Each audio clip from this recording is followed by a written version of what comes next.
Is that where I remember you? I swear. I'm gonna try to get you here. I don't want to speak for these guys. I got nowhere else to go.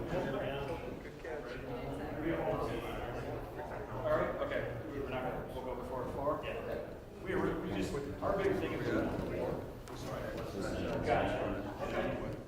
You ready, Chief? Ready to go? Ready to go, yeah.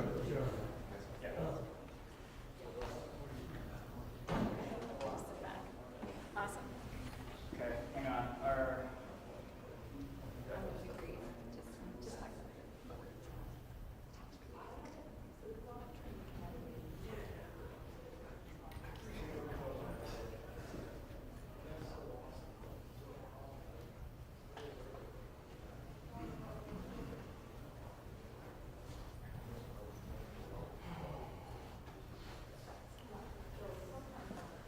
you know where Isabel went?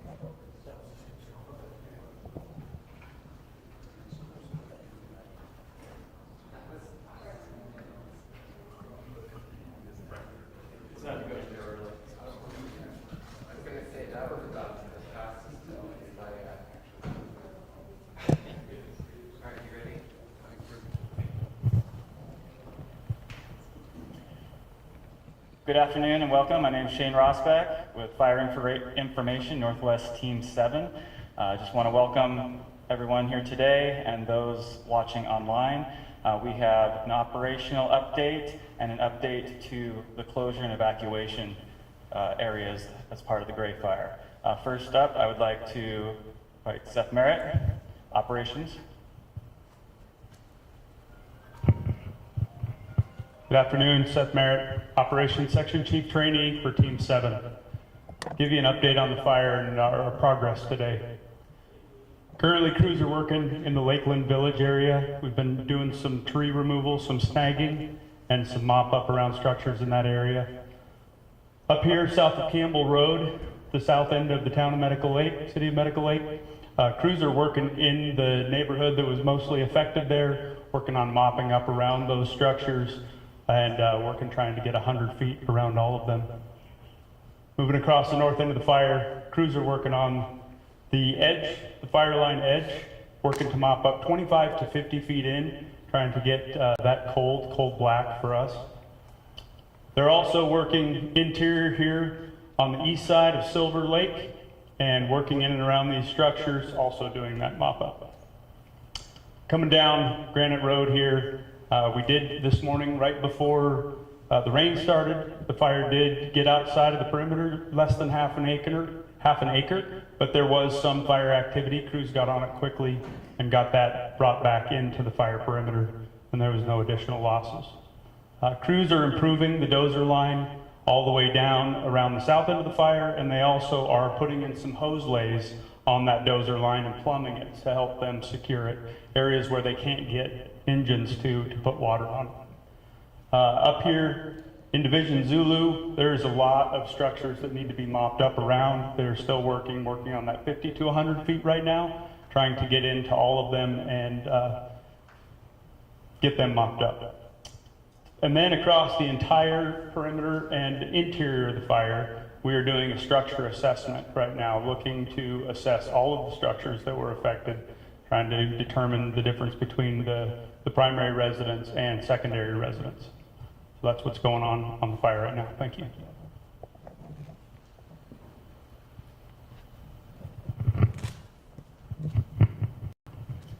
So next up, we'll have Cody Rohrbach with Fire Chief District 3. Thank you, Shane. Good afternoon, everyone. For folks who may not watch this live, it is August 22nd, just before 4 p.m. So certainly some good news today as it relates to the weather. Excited to see rain on the fire. It's certainly helping us to meet and accelerate our suppression objectives, getting that fire out, getting it secured, and as everybody knows, one of our primary objectives is to take care of our community and get them back into inside the fire perimeter, back to their homes. And our other priority is to make sure we can do that safely. And so the rain has helped us with that. And so effective today at 4 p.m., so effective immediately, we are downgrading the entire fire. Everything within the fire perimeter is going to go to a level 2 to allow those individuals to return back to their properties. And then we're going to have roughly a 1 mile perimeter or a buffer around the fire edge that will be at a level 1. But what we really want to communicate to our community is that it is still a hazardous environment. It's not always just the smoke and flames. There's still burning areas within the fire. You need to be diligent if you are returning to your property tonight. There's inhalation hazards from things that are burning. Yes, the rain has helped with that, but there can be hazardous materials associated with homes that have burned, and we need to recognize the individuals with both Avista and Inland Power for their incredible efforts to go in and also restore powers to those areas and also mitigate the hazard that exists from all those power lines being down. So all those things had to be managed to include access for the community to come back in. So we really appreciate the community being patient as we worked around the clock to make this happen. It's our community too. We have firefighters with properties inside that perimeter as well. We have firefighters who've lost their homes as well, and we have friends and loved ones in there. I have a best friend from high school who's lost everything in this. So we grieve with our community, and we want everyone to recognize that this is going to be a difficult night for our community. There's going to be the elation of being able to return back to their properties. But we also know we wanted to share some updated data as it relates to the number of structures lost. So we're able to capture some good information from our partners at Avista and Inland as it relates to the number of meters that they were unable to restore power to. And so we don't have the specific data of is that a primary residence or a shop, but we do believe that most metered areas belong to a primary residence. And so there was 259 at this point in time that they were unable to restore power to because of significant damage. And so we want folks to be understanding to the opening of this area, and I'll let the sheriff speak to it more, but we're really asking folks, if you're not a resident and you don't have property in there, please don't enter those areas. We still have a lot of work going on with firefighters trying to secure those areas. We still have more work to do around the homes, checking for hot spots. And at this point in time, we recognize that there's still risk going into those fire areas, but we also share with our community, and it's been a long time and we want to get folks back. There's a risk with not going back as well. But please, if you don't need to be there, if you're not a resident or owner or somebody helping that family, we're asking you not to enter that area, because you're gonna hinder our operations in there, and you're gonna make that unsafe for the folks who are trying to return, as well as the emergency responders who are continuing to try and really mitigate this threat as quickly as possible. So we really appreciate the community's understanding in that, and we're certainly excited to see the rain. We're certainly excited to get our community back into this fire, but we also recognize that these are extremely challenging circumstances, and so anything our community can do to help us with that is greatly appreciated. I do want to highlight there will be one specific area within the fire that's still at a level 3, and that's going to be along the west side of Silver Lake on the southern end, and it's going to be primarily south of Lakehurst Drive for the residents that live in there. And so I'm not going to talk through the very specific boundaries today for this briefing, because what we're going to do is we're going to post accurate maps back to the social media sites again, and we really encourage folks to go to those sites, the Northeast Washington Fire Information page, Spokane County Emergency Management page, Spokane County Fire District 3 pages.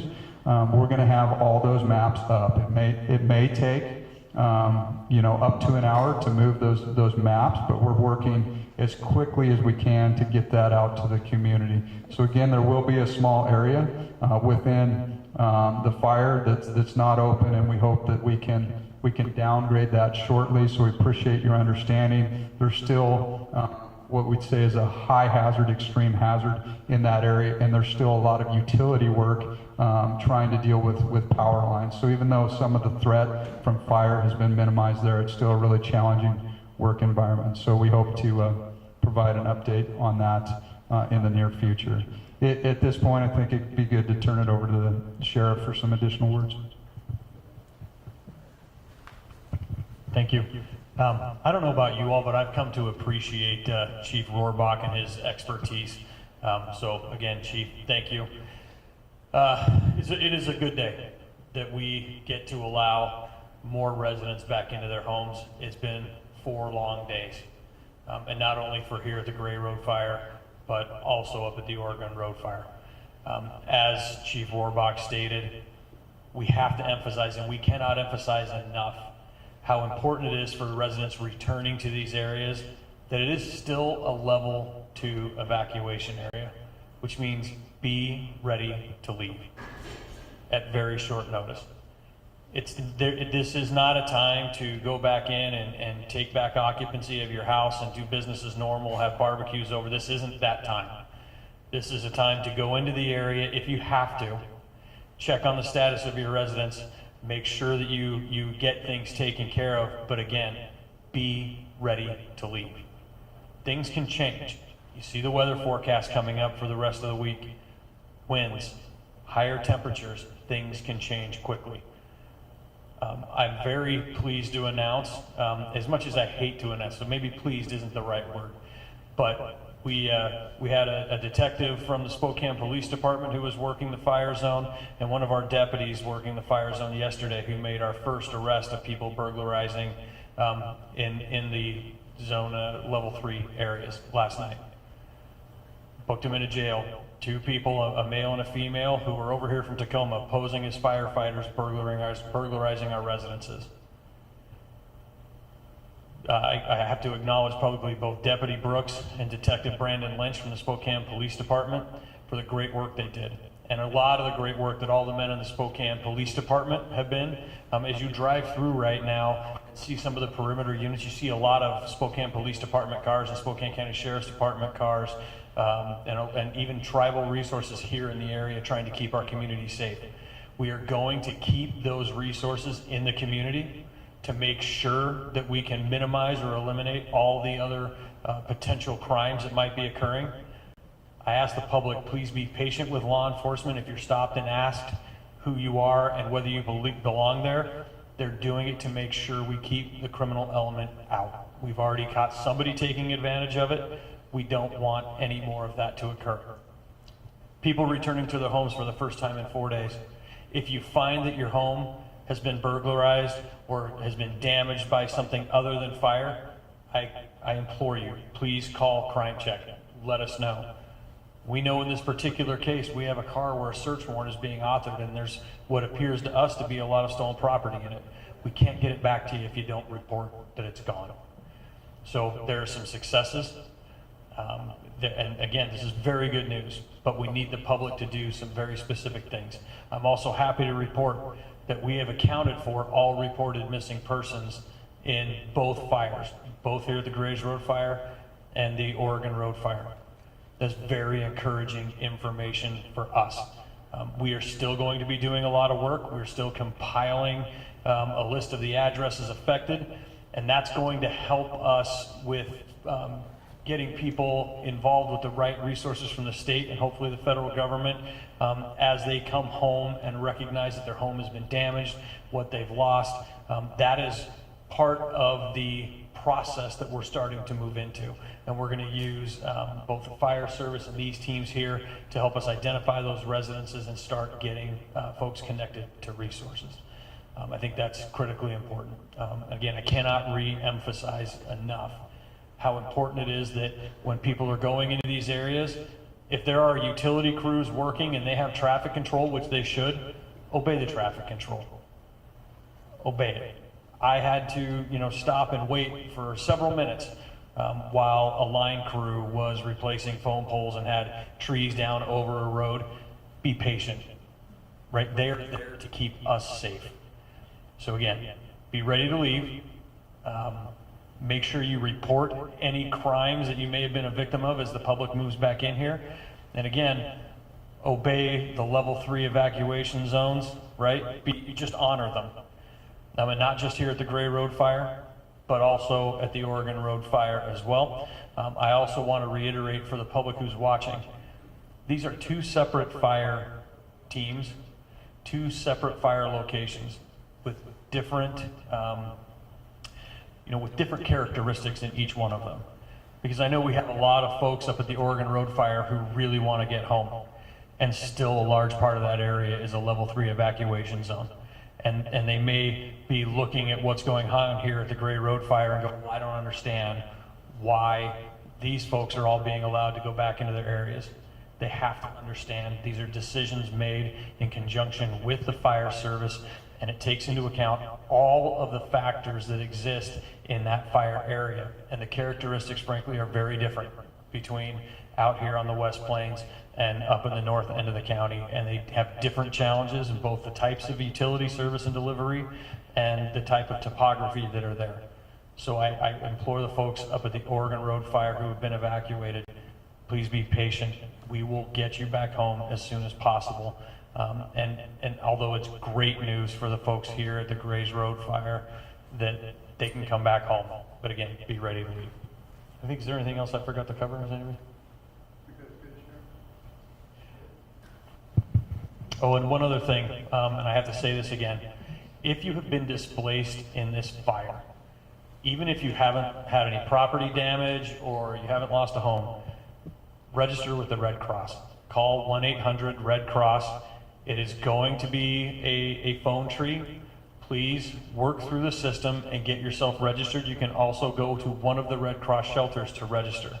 that helps us set people up with case management and get them connected with resources. So you don't have to have lost property or anything like that, but just register if you've been displaced as a result of either of these incidents.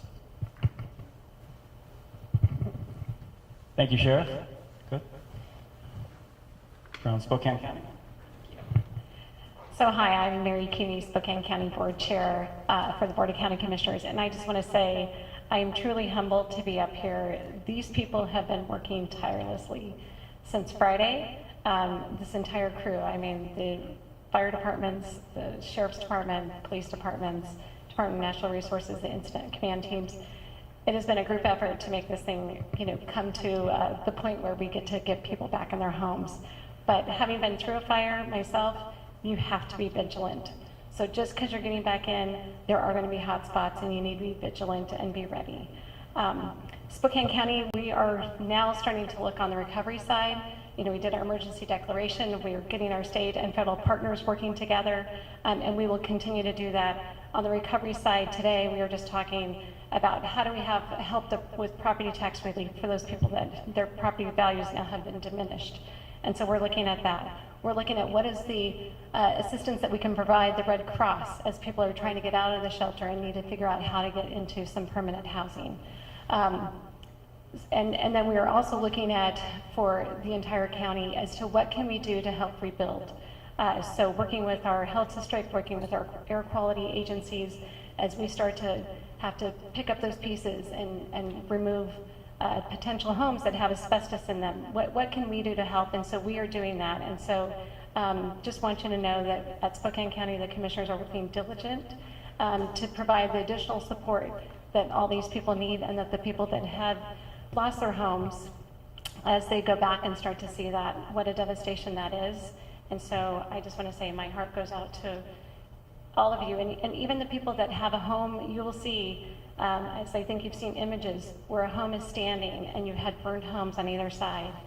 There's a lot of those people that are grateful that their home is still there, but then have that regret and that feeling of, wow, why me? And so just know that we are here for you, and our hearts go out to you. So thank you. Thank you, and that concludes our briefing for this afternoon. Thank you.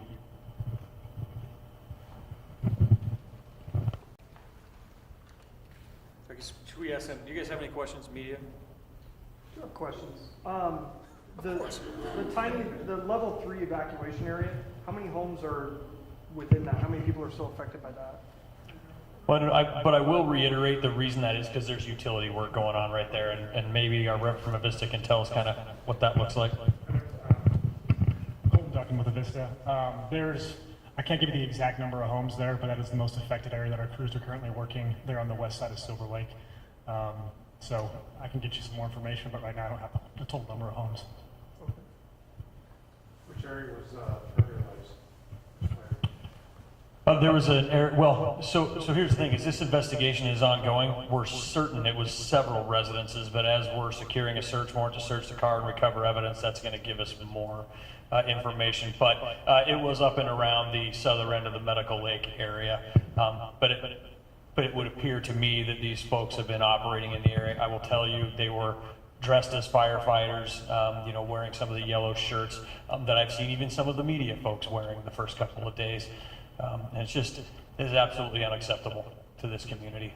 I know that both of them will be going to first appearance today. I talked with Prosecutor Larry Haskell, gave him the information about what had happened, and he will be seeking high bonds for both of those offenders who, again, were not from our community. These were folks who saw what was going on here and decided to come in and take advantage of a vulnerable community, and it's really despicable behavior, frankly. Based on aerial imagery, we estimate 25 to 30 structures remain within that level 3. Okay. And was there an update on acreage and containment?